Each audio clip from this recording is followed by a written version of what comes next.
Kini gyud maoy grabe kayo guys. Usa ka bata ang nausab ang iyahang kinaiya or ang iyahang pamatasan or behavior tungod kuno sa siging dula og cellphone.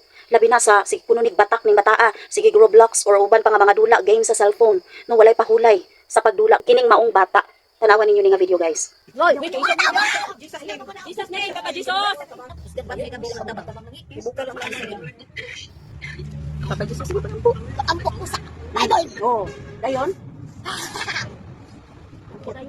Patay. Hadlok mata. Oh, ala. Hoy.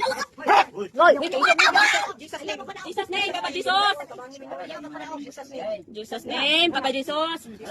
Uy, Ginoo ko. Grabe ka guol no sa mga ginikanan ni ining bataa tungod kay nausab ang iyahang pamatasan no grabe kay siya ka violente no grabe kaayo ka kaisog no ilaha kining nabantayan pipila ka adlaw no gikan nga gasigi kini straight og dula og cellphone nga walay pahulay. Ginoo ko naapektuhan ko no ang utok niini so dili man pud ta kaingon no kung wala pa may medical no nga kini bang bataan ay problema sa pangutok pero siguro kung naaman gani pero isa gyud ni ang cellphone nga naka-trigger no sa iyaha. So kung unsay iyahang nakita sa cellphone no iyahan nang i-act or iyahan nang i-action.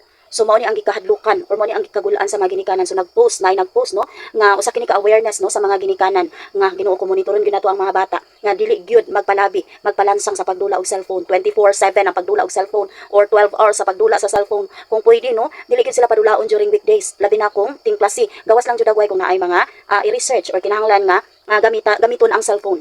Pero kung wala, dili kinato sila padulaon. So kung pwede, limitan sila og oras, no? Or kung padulaon man gani sila during weekends, pero limit lang, no? Pinakataas na gyud ng 2 ka oras or 3 ka oras, no? Sa ilahang pagdula. Hipuson gyud dayon ang cellphone. So dili gyud ta kumpiyansa, no? Mga parents. Kini siya nga responsibilidad sa mga ginikanan gyud ni. Kung kita mga ginikanan, linyan ra pugay ta sa atong mga anak, nga pasagdahan nato sila, posible gyud nga mahitabo sa atong mga anak ug ang pagmahay dili ra ba gyud maguna.